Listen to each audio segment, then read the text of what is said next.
আজকের মিটিং এ কিন্তু একটা ফিগার এসছে, মানে আজকের মিটিং এ নাজমা মুবারক আমাদের ব্যাংকিং সেক্রেটারি, উনি কয়েকটা ফিগার দিয়েছেন। উনি বলেছেন যে সোফার যে অ্যাটাচমেন্ট হয়েছে স্থাবর সম্পত্তি, সেটার পরিমাণ হচ্ছে কোটি টাকায়, আভ্যন্তরীণ হচ্ছে 1,30,758 কোটি 0.7 কোটি টাকা আর কি, 1,30,758.7 কোটি টাকা। আর হচ্ছে মিলিয়ন ডলারে আছে যেটা বৈদেশিক অ্যাটাচমেন্ট হয়েছে 164.03 মিলিয়ন ডলার।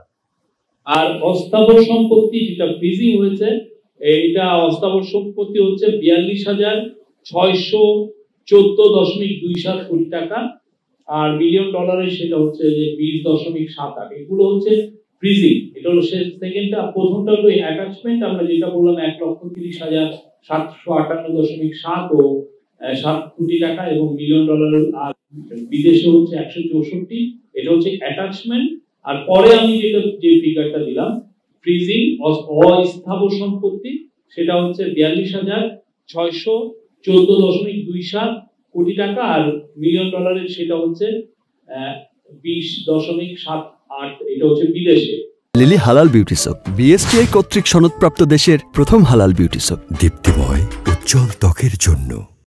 আর আরেকটা আর 42,614.2 হচ্ছে আভ্যন্তরীণ। শান্তিতে যে ন্যায়, তার আরেকটা